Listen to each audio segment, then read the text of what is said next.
Okay, we are back, just back from talking with Sheriff with PCMA. Another great interview. Lots of questions on all our social media platforms, and I know there's going to be quite a few here. Everybody's sparking the blue, which is really cool. And I don't know about you, but boy, there's a lot of opportunities within associations, and I think you've got a lot to cover here. I have a lot of notes again. I think that's my common. I have a lot of common themes from the three presenters so far, so I'll touch on those. Sure. The common themes I think is important because obviously, if it's coming from multiple leaders in different niches, this is what I'm going to touch on. Sure. But they're very they're very common. Also, I have a couple questions that I'll address. But one thing that I did like that he said, well, the question that you asked about stumbling into hospitality, right? You asked him, Right. did he stumble into the role? Did. Hey, so did I. So did I. So I want to kind of touch on that because there might be students out there that are like, they want to do hospitality, but they don't really know like what part of it they want to do. So, I mean, I was in hospitality my whole career, but not a recruiter. I didn't even know recruiting existed. It was something I fell into. Right. But I took the opportunities, like he said. And, my story is a long one, so I will spare you on that. I'm sure I've done it many times on other shows. I'll spare you, but he is telling the truth. Like I fell into it, and that was going through. I knew management was a way for me to get into what I would eventually fall into.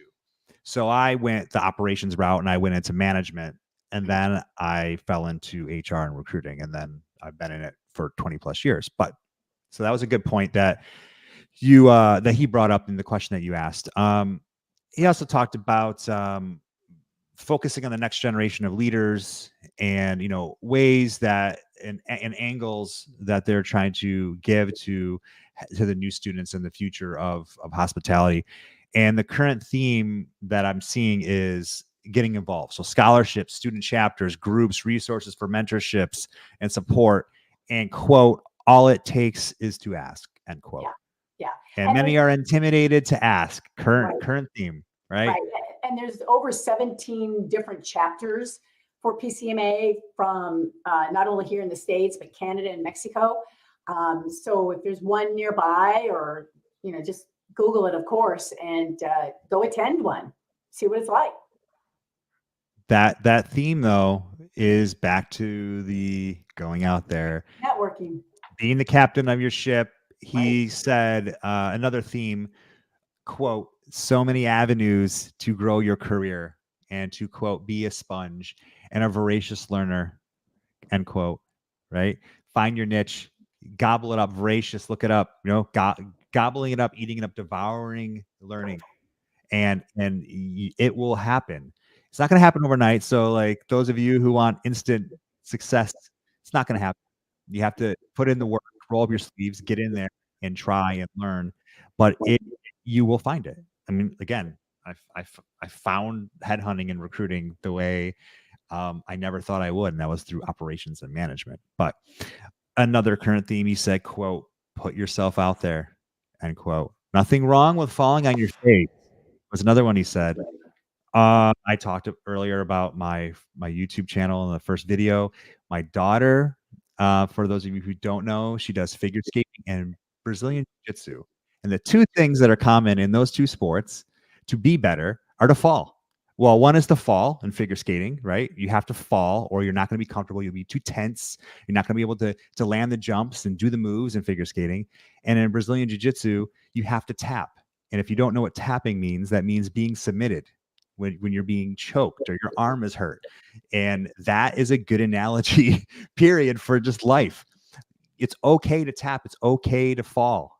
It's okay because you're going to learn and no one's going to judge you on that, and it's just going to help you as you accelerate and move through your career. Thoughts, Deborah?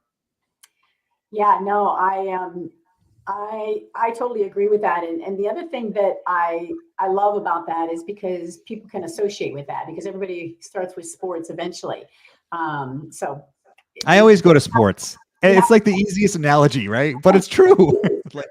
It's true. But I really liked what Sheriff also said, and Paige picked this up when she commented on YouTube, is that we are lifelong learners. Bottom line, lifelong learners, and we have to make sure that no matter what portion of the industry, hospitality and tourism, you are in, it's always good to keep learning the other sectors as well, because you could end up liking that even better and wanting to go that direction. Because, and that's what I love about our industry, is there's so many different directions to go. I love that, because I'm a Leo. I get bored really easily. So it's like, okay, I'm done with sales. Let me go to food and beverage. Let me go, to tourism. I mean, there's so many different avenues, and that's what makes it exciting. And as big as our industry is, it's small. So you don't want to burn any bridges. No, You that's eventually will meet them again, including clients. When the pandemic hit, everybody was furloughed, right? And so to find like my clients, that even in PCMA, I've spoken to almost all their chapters. To find those people, they ended up at another chapter or another company or another organization. And it's like, oh, now you're here. And that's what's so great about LinkedIn. You can really find, that's our new, resume, in other words. So you can always find people there. At least it works for me.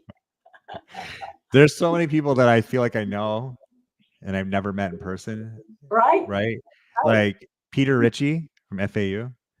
I just hung out with him for the first time at a conference a couple weeks ago, but I felt like I've known him forever because of doing podcasts and being on LinkedIn with him. But that's another great tool to connect. LinkedIn is just part of the puzzle. Absolutely. I did see a question that I'm going to try to answer from Paul Stansby. Yep. He asked, how do we get our students more engaged in extracurricular work like associations? Despite our efforts, they don't seem to prioritize this. So I thought about that. Good question. Hopefully I can give some ideas. It's not my expertise, but I'm just maybe I can help. So I was thinking of maybe leveraging peer influence. So maybe student ambassadors, people who you trust that are enthusiastic, that would be a good ambassador to promote your association. So it's not just coming from faculty, it's coming from actual students, right? Peer-to-peer engagement, and maybe a student leadership pipeline, encourage students to take on these roles with associations, and it can help build their resume. So if they are involved with promoting the associations, then they can help their resume that they were helping promote it. I wrote down, focus on the career impact, make it clear how the involvement in the association can lead to internships, networking opportunities, and better job prospects. Invite alumni or industry pros to activities and share their stories. Sorry, I'm trying to read my notes, which sometimes they make sense. And going to these PCMA chapters, they have student clubs within. I wrote perfect. I wrote, collaborate with clubs or sports teams, partner with existing student organizations that already have high engagement. Right. So brilliant, Deborah. Yes. Well, and a client of mine is just graduated from college a year ago, and now she's a client of mine. So there's students, recent students that just graduated that are already in these positions. And so I think, Paul, who is a former dean, now the senior faculty at GSU. Okay. Yeah. And so I'm glad he asked that question, because I'm sure that's a struggle. And so if he keeps in touch with his students of where they're going, and as they get more experience, more education, bring them back to mentor your students, I think would be a good idea, because they would always like to, help where, their alma mater, per se. So start a student club within your own university with that type of mentorship. Surveys always help too. That's like surveys. Oh yes. Ask students, put a survey monkey out there, whatever app you're using, put it out there, read their feedback, make it anonymous. Right. I'm sure they love to share. They'll love to share. Yeah. So there's another way. Well, and Um, Paul is so well versed and educated and experienced there as well. I would think he would be a mentor himself because he's in that role now, and I think that's fantastic. Social media too, Yeah, obviously. I mean, hey, these students, they're on their phones, they're on social media platforms. right. Pick a few and work on there. Maybe have those student ambassadors promote it on theirs as well. That would drive traffic. And like So you said, ask. And on Facebook, there are over 200, 250. We have the whole list of hospitality and tourism groups.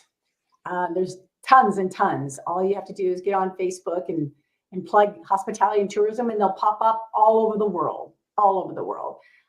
But just a reminder. no, find out where they live though. I'm not live like geography wise. I mean like social media wise. Yes, I think like I can't really answer that for your group than your school.